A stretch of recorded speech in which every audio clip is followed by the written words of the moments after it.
विश्व मानवाधिकार दिवस पर कई कार्यक्रमों का आयोजन। राज्य मानवाधिकार आयोग और दूसरे कई संगठनों ने आयोजित किए कई कार्यक्रम। पिछले एक अरसे से मानवाधिकारों को लेकर छिड़ी हुई है बहस। मानवाधिकार कार्यकर्ताओं का आरोप, हाशिए पर जा रहे हैं मानवाधिकार। सरकारें करती रही हैं मानवाधिकारों को मजबूत करने का दावा। महिलाएं, दलित, आदिवासी, बुद्धिजीवी, कलाकार, लेखक आदि हो रहे हैं उत्पीड़न के शिकार। दूसरी तरफ समाज में इनटॉलरेंस का बढ़ता समर्थन भी कर रहा है चिंतित। हैदराबाद एनकाउंटर, विकास दुबे एनकाउंटर जैसी घटनाओं का समर्थन जगा रहा है चिंता। न्याय में देरी से आजिज पीढ़ी फैसला ऑन द स्पॉट का कर रही है समर्थन। गेहूं के साथ घुन को पीसने की हमारा कानून नहीं देता इजाजत। कुंद पड़ी मानवाधिकारों की धार। नमस्कार, बहुत स्वागत है आपका। प्राइम डिबेट देख रहे हैं आप, आपके साथ में जेपी शर्मा। आज विश्व मानवाधिकार दिवस है। करीब 70 साल पहले विश्व ने इस बारे में गंभीरता से सोचना शुरू किया और दुनिया भर में मानव मात्र के प्राकृतिक अधिकारों के संरक्षण में काम शुरू हुआ। सिस्टम में काफ़ी तब्दीली आई, एजेंसीज की कार्यप्रणाली में फ़र्क आया, लेकिन पिछले एक अरसे से मानवाधिकारों की आवाज़ उठाने वाले निराश हैं। अपनी निराशा वो ये कहकर जताते हैं कि सरकारों के लिए मानवाधिकार केवल बातों की शोभा बढ़ाने वाले हैं।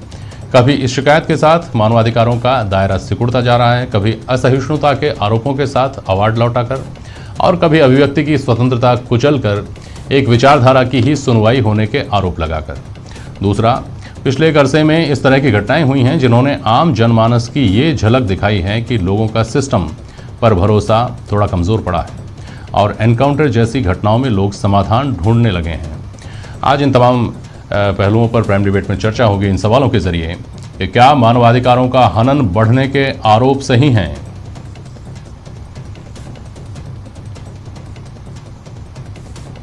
कड़े कानून हैं, फिर क्यों हाशिए पर जा रहे हैं मानवाधिकार?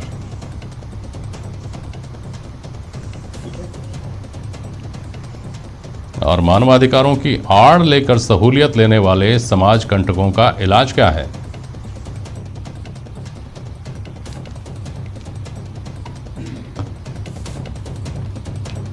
हमारे साथ एडवोकेट अखिल चौधरी हैं, मानवाधिकार कार्यकर्ता हैं। सूरज सोनी जी हैं, समाज सेवी। तनाया गडकरी हमारे साथ हैं, आप भी मानवाधिकार कार्यकर्ता हैं। और कानूनविद सुप्रसिद्ध एडवोकेट ए.के. जैन साहब हमारे साथ जुड़ रहे हैं प्राइम डिबेट में। बहुत स्वागत है आप सभी का। अखिल चौधरी जी, आपको मेरी आवाज़ सुनाई दे रही है ना? जी। पहले आप ही के पास आना चाहता हूँ। दो बातें कॉन्ट्राडिक्टरी दिखाई देती हैं।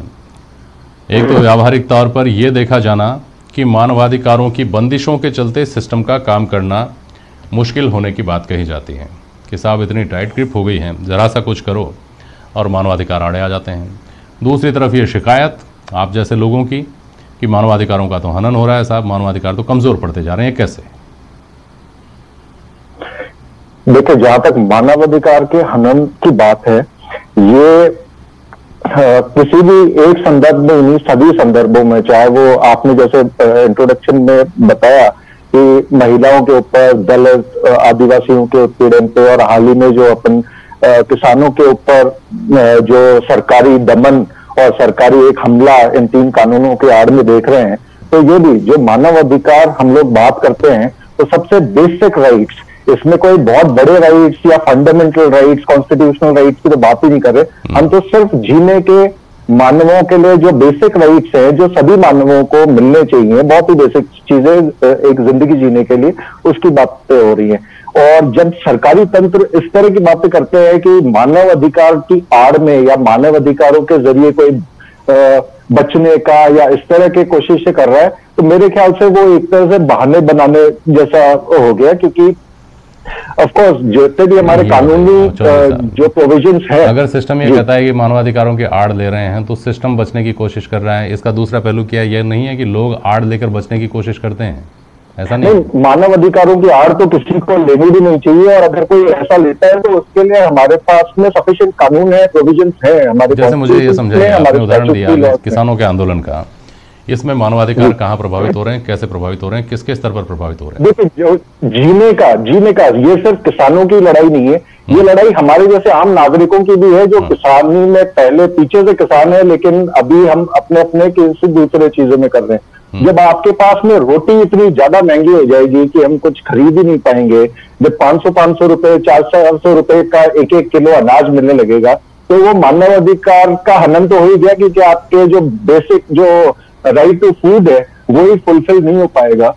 और तो अगर अलावा ये आकलन अगर गलत निकलता है तो क्या ये उस आदमी के मानवाधिकारों का हनन नहीं है जिसको इससे फायदा मिल सकता था, या जो गलत सूचना से प्रभावित हुआ? सकता है सर। देखिए, अभी क्योंकि ये बात को आपने पूरे किसानों पे शिफ्ट कर दिया है, तो किसानों ने उदाहरण दिया और बात प्रासंगिक है, अभी किसानों का आंदोलन चल रहा है। किसानों में एक भी किसान संगठन ने, नए किसी किसानों के नेताओं ने कभी भी गवर्नमेंट के सामने ये बात अपनी नहीं रखी कि उनको ये कानून की आवश्यकता है और इस तरह के कानून बनाए जाने की। ये सरकार ने अपनी तरफ से बनाए, और उन्होंने कहा है कि हम किसानों को एक गिफ्ट देना चाहिए, ऐसी गिफ्ट जिसकी कभी किसी ने जरूरत महसूस नहीं करी, इसकी कोई डिमांड कहीं पे नहीं हुई। कभी भी ये कानून बनने से पहले कोई राय मशवरा किसानों के ऑर्गेनाइजेशंस के साथ में, किसानों के साथ में, उनकी पैरवी करने वाले लोगों के साथ में एक प्री लेजिस्लेटिव जो सजेशंस मांगे जाते हैं कोई भी कानून बनने से पहले, कि किसी भी तरह की ऐसी कोई चीज नहीं हुई। तो जब आम आदमी को इतना खाना महंगा मिलेगा, जब प्रॉपर्टीज पे जो रेवेन्यू लैंड्स हैं, एग्रीकल्चरल लैंड है, उनके ऊपर उद्योगपतियों का कब्जा हो जाएगा, और एक तरह से इस तरह का दमन हो जाएगा कि हमारे किसान जो हैं वो एक तरह से बंधुआ मजदूरों की तरह अपनी जमीन में काम करेंगे, तो मैं समझता हूं कि इससे बड़ा मानव अधिकारों का हनन हो नहीं सकता। चौधरी साहब, यही दिक्कत है, और यही मैं समझने की कोशिश कर रहा हूं आप जैसे लोगों से, कि हमने मानवाधिकारों को कहीं गलत परिभाषित तो नहीं कर दिया है जिसकी वजह से हमको ऐसा लगता है कि मानवाधिकारों का हनन हो रहा है। जैसे जो उदाहरण हम लेकर बात कर रहे हैं ना, और उसमें आप जो जानकारी आप उसमें जोड़ रहे हैं, ये विशुद्ध रूप से सरकार की नीतियों से जुड़ा हुआ मामला है। सरकार एक कानून बनाती है या नीति बनाती है, और जिनके लिए बनाती है उनको पसंद नहीं आता, वो इसका विरोध कर रहे हैं सरकार के, और उनके बीच में डेलिब्रेशंस चल रहे हैं, उनके बीच में बातचीत चल रही है। हो सकता है कुछ नतीजा निकले, हो सकता है कि क्या इस तरफ नतीजा निकले या उस तरफ नतीजा निकले, लेकिन इसमें मानवाधिकार कहाँ आ जाते हैं? ये इसी तरह की घटनाओं की श्रृंखला क्या हम पिछले एक अरसे में नहीं देखते आ रहे हैं? ये सरकारों से मतलब नहीं है इसमें मेरा कि यूपीए सरकार, एनडीए सरकार, लेकिन इस तरह की घटनाएं जिनमें मानवाधिकारों का कोई कोना नहीं है, उसमें हम एक कोना ढूंढ लेते हैं कि देखिए मानवाधिकारों का हनन हो रहा है। इसलिए ओवरऑल जो मानवाधिकारों के ऊपर लोगों का फोकस होना चाहिए, लोगों का कंसर्न होना चाहिए, वो कंसर्न कमजोर पड़ता जाता है। नहीं, आपकी बात से मैं पूरी तरह से अग्री कर रहा हूं कि वो आपके ऊपर है, और पर्सन टू पर्सन है कि अगर आप उसको मानते हैं, नहीं मानते हैं कि ये मानवाधिकार है नहीं है, जो किसानों वाले राइट हैं। मेरा इतना सा कहना है कि मानवाधिकार आदमी के सबसे बेसिक राइट्स होते हैं कि जिनके बिना आप मानवता की कल्पना नहीं कर सकते। जैसे सांस लेने का अधिकार, अच्छी वायु में सांस लेने का अधिकार, साफ पानी पीने का अधिकार, अपनी इज्जत के साथ में डिग्निफाइड तरीके से जिंदगी जीने का अधिकार, किसी भी तरह से गुंडागर्दी न बर्दाश्त करने का अधिकार, बहुत ही बेसिक अधिकारों की बात कर रहे हैं। तो उसी में मेरे को लगा राइट टू फूड इसका एक पार्ट है। मैंने बात कहा, आप नहीं मानना चाहते कि ये किसानों का राइट मानव अधिकार है, कोई बात नहीं, किसानों के राइट भटक रहे हैं, और मेरा मुद्दा यही है, मेरा कंसर्न यही है। मैं किसानों के मुद्दे की बात नहीं, कोई मुद्दा ऐसा ले लीजिए, ऐसे 10 उदाहरण आपको मिल जाएंगे, आप पीछे घूमकर देखेंगे तो, जिनमें से ये मूल अधिकारों की बात अलग है, हम यहाँ मानवाधिकारों की बात कर रहे हैं। राइट टू फूड तो हमारे देश में मूल अधिकार हो गया है, आदमी का मौलिक अधिकारों में से एक अधिकार हो गया है। तो हम मानवाधिकारों का दायरा थोड़ा सा क्लियर करके अगर चलें तो शायद हमें इतनी निराशा का सामना नहीं करना पड़े। हो सकता है, और हो सकता है आप लोग इस क्षेत्र में काम करते हैं, ऐसी स्थितियां हों, उसी को समझने की हम कोशिश कर रहे हैं। हमारे साथ तनया गडकरी हैं। तनया जी, इसी तरह से आपने आज इस बात को लेकर प्रदर्शन किया कि लव जिहाद के मामले में भी मानवाधिकार प्रभावित हो रहे हैं, जी। और उसमें भी कानूनी दखल की ज़रूरत है। तो थोड़ा ये समझाइए कि उसमें मानवाधिकारों के ऊपर क्या फ़र्क पड़ रहा है? जी हाँ, हमारे देश में स्थिति ऐसी है कि जहाँ मानवाधिकारों का मुद्दा नहीं होता, जहाँ लॉ एंड ऑर्डर की समस्या होती है या सरकारी नीतियों की समस्या होती है, वहाँ भी मानवाधिकार ढूंढ लिए जाते हैं, और इस तरह से इस शब्द का प्रयोग किया गया है कि आमजन डरने लगा है। और जहाँ पर वास्तव में मानवाधिकारों का हनन हो रहा है, जैसे कि लव जिहाद के मुद्दों पर, जहां पर किसी भी महिला को, एक स्त्री को स्त्री न मानकर, मानव न मानकर कॉमोडिटी के रूप में, एक वस्तु के रूप में प्रयुक्त किया जा रहा है और उसके साथ छल किया जा रहा है, उसे धोखा दिया जा रहा है, उसके बाद उसे फंसाया जा रहा है, ब्लैकमेलिंग, टॉर्चर, मानव तस्करी और इसके साथ ही आतंकवाद जैसी चीज़ों का भी उसको सामना करना पड़ रहा है। इस पर हम मानवाधिकारों की चर्चा बिल्कुल भी नहीं करते। और मैं ये सब हवा में नहीं कह रही हूँ कि आतंकवाद इत्यादि, क्योंकि केरल का मामला है, वहाँ के सीरियन चर्च ने इस बार कहा, जनवरी 2020 की ही बात है, उन्होंने कहा कि लड़कियों को लव जिहाद में फंसाकर ISIS में रिक्रूट करने की साजिश चल रही है। मिसिंग लड़कियों के माँ बापों ने मिलकर केरल के जो CM है उनसे दरख्वास्त की कि हमारी बेटियों को वापस दिलाइए। बरेली का ऐसा केस था जिसमें कहा गया कि पहले धोखा देकर नाम बदलकर शादी की गई, उसके बाद उस महिला को कहीं और बेचने की कोशिश की गई और देह व्यापार में धकेलने की कोशिश की गई। तो ये सब मानवाधिकारों का हनन है, लेकिन इस पर तो ध्यान ही नहीं जाता है। ध्यान सिर्फ उन्हीं पर जाता है जो आज भारत को टुकड़े करने के पोस्टर बॉय बने हुए हैं। तो मेरा जो है, जो सारा मेरा विरोध है इसी बात को लेकर है। आप कुछ कह रहे हैं चौधरी साहब? ये तो जो मेरा ये मैडम से एक सवाल है, क्या ये जितनी भी ऑफेंसेस की उन्होंने बात करी है, क्या हमारे पास जो एग्जिस्टिंग लॉज हैं, जो कानून हमारे पास में ऑलरेडी हैं, ये लव जिहाद जो स्टेट गवर्नमेंट्स कुछ UP, मध्य प्रदेश और हरियाणा टाइप के स्टेट्स लेकर आ रहे हैं, इसके अलावा हमारे पास ऑलरेडी IPC में और कानूनों में प्रोविजन हैं जिनसे अपन अगर कोई कोवर्जन होता है, कोई इस तरह के ब्लैकमेल वाली शादियां होती हैं, तो उनसे डील करने के लिए हमारा कानून पूरी तरह से तैयार है। तो एक पॉलिटिक गिमिक के तौर पे और एक आपने लोगों के प्रोपेगेंडा के रूप में अगर इस तरह के कानूनों की बात करेंगे और ह्यूमन राइट्स का नाम लेंगे तो ये ठीक बात नहीं है। यदि कानून सक्षम होते तो इस तरह के केसेस नहीं आते। लड़कियां आकर मीडिया के सामने, मैं कैमरे के सामने बैठी हुई हूँ, मीडिया आकर, लड़कियां आकर नहीं रोती, वो नहीं बताती कि उनका जीवन बर्बाद कर दिया गया है, तो क्या वो सबको झूठा तय कर देंगे? कानून की जरूरत हमेशा होती है। कानून कोई एक स्थिर चीज नहीं है, उसमें समय के साथ साथ बदलाव होना जरूरी होता है। तो हमारी संसद इसीलिए है कि वो परिस्थितियों को देखते हुए नए कानून बनाए जो ज्यादा सक्षम हो।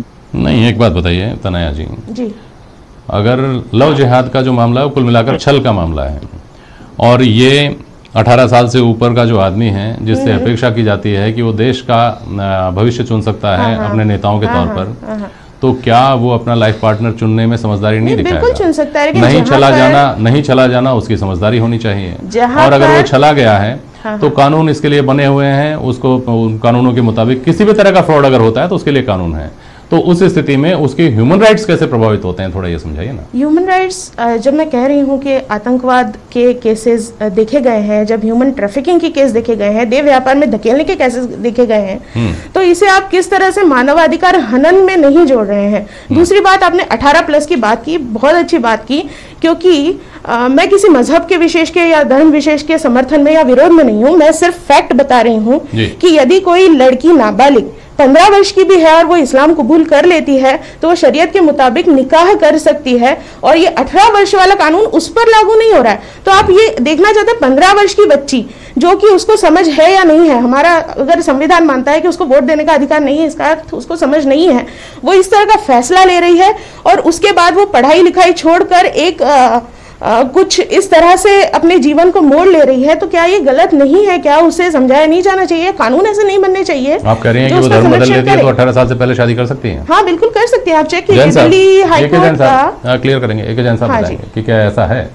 और जैन साहब, साथ ही थोड़ा सा, ये तो एक क्वेरी है केवल, लेकिन इसके साथ ही ये भी समझना जरूरी हो गया है कि मानवाधिकारों की जो विशुद्ध परिभाषा है, क्या उसको ठीक तरीके से नहीं समझे जाने की वजह से ये बन रहा है, ये धारणा बन रही है कि साहब उनका हनन हो रहा है या बेजा इस्तेमाल हो रहा है कहीं? एक जैन साहब। पहले तो मैं आपकी इनकी क्वेरी का जवाब दे दूं कि child marriage prohibition act Hindustan में लागू है और जिसपे ये नॉन रिलीजियस लॉ या धर्म के आधार पर कोई भेद नहीं किया गया है और 18 साल से कम उम्र की लड़की और 21 साल से कम उम्र के लड़के को विवाह को अनुचित बताया गया है। अनुचित क्या, अवैध बताया गया है। उसको 3 साल तक, कभी भी 18 साल होने के, अगर किसी ने पहले कर भी लिया है तो वो 18 साल और 21 साल होने के 3 साल बाद तक उसको निरस्त कर सकते हैं। ये तो एक जेंडर न्यूट्रल लॉ आ चुका है। जहां तक मानव अधिकारों की बात है, मानव अधिकारों के अगर इतिहास में जाएं तो 10 दिसंबर 1948 को universal declaration of human rights किया गया था। और उसके अगर बैकग्राउंड में जाएं तो सेकेंड वर्ल्ड वॉर के दौरान और उससे पहले विशेष रूप से जर्मनी में जो यहूदियों पर अत्याचार हुए थे उसको लेकर, और कई जगह जो माइनॉरिटीज पे या कई धार्मिक रूप से अत्याचार अन्याय हुए थे, उसको लेकर यह तय किया गया कि जब मनुष्य जीवन में आए हैं तो उनके कुछ मूलभूत अधिकार हैं, जिन्हें हम चाहे मूलभूत अधिकार कहें, चाहे ह्यूमन राइट कहें, या चाहे मैग्ना कार्टा के तहत डिक्लेयर्ड राइट कहें। और universal declaration of human rights में जिन अधिकारों को मूल रूप से बताया गया था वो लाइफ एंड लिबर्टी का प्रश्न था, वो धार्मिक और सांस्कृतिक स्वतंत्रता का प्रश्न था, वो एक्सप्लॉयटेशन के अगेंस्ट किसी भी तरह के उत्पीड़न और एक्सप्लॉयटेशन को मानव अधिकार का उल्लंघन का अधिकारों का बताया गया था। फेयर ट्रायल भी उसमें से एक था। 10 जो मोटे मोटे अधिकार बताए गए थे उसमें से ये जेंडर बेस और कास्तोवानी था, वहां रेस बेस जो डिस्क्रिमिनेशन था उसको भी ह्यूमन राइट्स का वायलेशन बनाया गया था। और ये सारे के सारे आदमी के अपने एक ह्यूमन राइट्स माने गए थे। क्योंकि जर्मनी में क्या हुआ था कि यहूदियों को यह कहकर टारगेट किया गया था कि जर्मन रेस सुपीरियर है। अगर हम इतिहास में जाएं तो जहां तानाशाही, किसी रेस की सुप्रीमेसी या धर्म, अपने धर्म को जबरदस्ती इंप्लीमेंट करना है, लागू करना है, उसको बेस्ट बताकर उन सभी को लेकर सबसे ज्यादा ह्यूमन राइट्स के वायलेशन हुए। जर्मनी में भी यही हुआ था। यहूदियों को यह कहा गया था कि ये जर्मन रेस से नीची रेस के आकर हमारी रेस को खराब कर रहे हैं। और जर्मन की जो यहूदी लोग हैं वो जर्मन स्त्रियों से शादी कर अपनी जनसंख्या बढ़ाना चाह रहे हैं, इसलिए वहां पर ये यहूदी और जर्मन शादी पर प्रतिबंध लगाया गया था। उनकी नागरिकता समाप्त की गई थी और डिटेंशन सेंटर करके वहां पर रखा गया था, जो बाद में कंसंट्रेशन कैंप्स पर कन्वर्ट कर दिए गए थे। और यही परंपरा यही श्रीलंका में हुआ, यही मिडिल ईस्ट में हुआ, यही पाकिस्तान में हुआ, और कई मामलों में हिंदुस्तान में भी हमारे यहाँ जो चल रहा है जैसे किसान आंदोलन, बेसिकली जो ह्यूमन राइट्स है, ये मेजॉरिटी माइनॉरिटी के बहुत सारे इश्यूज, धार्मिक या कई आंदोलन होते हैं, कहीं इंटॉलरेंस की बात आती है जिसमें अवार्ड लौटा दिए जाते हैं और ये कहकर के हमारे मानवाधिकारों का हनन हो रहा है। ये सब क्या एग्जैक्टली उस दायरे में आते हैं? देखिए, मानव अधिकार को आप किसी एक दायरे के अंदर नहीं बांध सकते। फ्रीडम ऑफ एक्सप्रेशन मूल मानव अधिकार है, धार्मिक स्वतंत्रता का अधिकार मूल मानव अधिकार है, सांस्कृतिक स्वतंत्रता का अधिकार मूल मानव अधिकार है। और जब दो संस्कृतियों या दो धर्मों या दो विचारों में टकराट होता है तब इंटॉलरेंस की लेवल ये होती है कि आप डिसेंट की वॉइस बर्दाश्त नहीं कर पाते। सब देशों में होता है, मिडिल ईस्ट कंट्रीज में होता है, श्रीलंका में हमने ये परिस्थिति देखी कि वह सिविल वॉर की स्थिति आ गई, और हिंदुस्तान ने हमने डिवीजन का दंश झेला है। हमारा जो विभाजन हुआ जी मैं आता हूँ सर आपके पास वापस। सूरज सोनी जी, आप लोगों के न्याय के लिए लड़ते हैं और उसमें आपका पुलिस के साथ बहुत वास्ता पड़ता है। पुलिस वालों की आम शिकायत ये रहती है कि साहब मानवाधिकारों ने ऐसा बांध दिया कि अपराधों पर नियंत्रण कैसे पाएं, हर जगह तो हमारे हाथ बंधे हुए हैं। दूसरी तरफ ये स्थितियां हैं कि अगर कहीं पर हैदराबाद जैसा कुछ हो जाए, विकास दुबे एनकाउंटर हुआ ऐसा कुछ हो जाए, तो उसके लिए भी पुलिस को मजम्मत झेलनी पड़ती है। और आम आदमी में इस तरह का परसेप्शन ये डेवलप होता जा रहा है कि इसमें लोग समाधान देखने लग गए हैं कि हाँ यही तरीका है, इसी तरीके से अपराधों पर नियंत्रण पाया जा सकता है। ये इस कश्मकश को कैसे देखते हैं? देखिए जेपी जी, मानवाधिकार अभी जैन साहब ने बताया कि इसकी जो व्यापकता है वो बड़े विस्तृत है। मानवाधिकार मानव का नैसर्गिक वह अधिकार है जो मानव को नस्ल, जाति, धर्म, धन, बल इसके आधार पे भेदभाव नहीं हो, इसके लिए उसको सुरक्षित करता है। और दूसरा मैं ये कहूंगा कि अभी जो प्रचलन चला है 48 के बाद में, ठीक है हम मनाते जा रहे हैं इसको हर साल, लेकिन 93 के बाद से हमारे देश के अंदर इसकी जो व्यापकता है वो सर्वव्यापी होती जा रही है और सब लोगों ने इसको समझा है, चाहे वो आदिवासी वर्ग हो, चाहे गांव के लोग हो, चाहे शहरों के लोग हो, चाहे युवा लोग हो, चाहे किसी भी धर्म के लोग हो, सब धर्म इसको लेकर के जागरूक हुए और विशेष तौर पर युवाओं के अंदर। लेकिन एक जो चीज है पिछले कुछ वर्षों से एक वर्ग, एक जो मुहिम ऐसी चलने लगी है कि वो कुछ आज मानवाधिकार सबके सुरक्षित है। आज जैसे मान लीजिए आज कोई चोरी करता है तो चोर के भी मानवाधिकार है, तो चोर को पकड़ने वाली पुलिस के भी मानवाधिकार उनके भी बनते हैं। तो आज कोई व्यक्ति अपराधी है उसके भी मानवाधिकार है, जो उससे पीड़ित है उसके मानवाधिकार है। कोई शिकारी है, अभी एक जो घटना हुई थी कि एक बहुत बड़ा जो तस्कर था उसने बहुत सारे जीव जंतुओं को मारा और उसके बाद में जब जेल में उसकी डेथ हुई तो एक आंदोलन स्टार्ट हो गया साहब, जेल में जो है इसके मानवाधिकारों की सुरक्षा नहीं हो पाई। तो वो जो जिन लोगों को शिकार किया है जो बेजुबान थे उनके भी मानवाधिकार होने चाहिए। तो ये जो मुहिम है इसको हमको विस्तृत रूप से लेना पड़ेगा और सबके लिए लड़ना पड़ेगा। आज जो बड़े बड़े अपराधियों के एनकाउंटर की आपने बात की है, तो उन अपराधियों के द्वारा ऐसे लोगों को मारा गया बेरहमी से जिनके बच्चे भीख मांगने को मजबूर है, ऐसे पुलिस के लोगों को भी उन्होंने मारा है जो अपनी ड्यूटी कर रहे थे, उनके पीछे का जो परिवार है उनके भी मानवाधिकार होते हैं। और ऐसे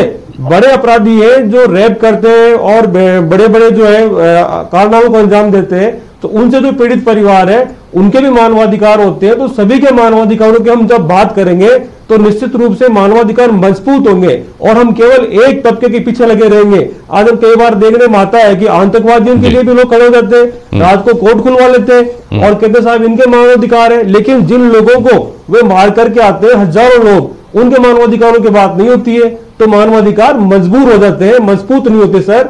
और दूसरी बात देखने में ये आ रही है कि हमारी जो कल्चर है इसमें तो बरसों से, भले ही दूसरे विश्व युद्ध के बाद में जब युद्ध बंदियों पे हुए अत्याचार तो मानवाधिकारों की बातें पूछते हुए 10 दिसंबर को भी, लेकिन आप हमारे यहाँ देखिए राजा सीवी जिन्होंने उस कबूतर के जो अधिकार थे, जिनको उसको राइट्स था, सृष्टि का द्वारा दिया गया जीने का अधिकार था, सम्मान के साथ जीने का जो अधिकार था, उसकी रक्षा की। ठीक है सूरज जी, तो ये जो हमारी जो संस्कृति है ये शुरू से मानवाधिकारों की पोषक रही है और इसको हमें समझना चाहिए। और अगर कहीं कोई डिटेरियोरेशन हो रहा है तो उसमें कानूनों को और कड़ा करने की बात आती है। समय अब खत्म हो गया चूंकि, नहीं तो जैन साहब आपसे मैं बात करता, लेकिन इस पर कई बार बहस हो चुकी और हमेशा निष्कर्ष ये निकलता है कि कानूनों को इस्तेमाल करते हुए उनके आधार पर अगर न्याय त्वरित होने लग जाए तो शायद हमारी ये सारी शिकायतें दूर हो सकती हैं, लेकिन त्वरित न्याय हमारे देश में आज भी बहुत दूर की कौड़ी है। बहुत शुक्रिया आप सभी का आज प्राइम डिबेट में शामिल होने के लिए।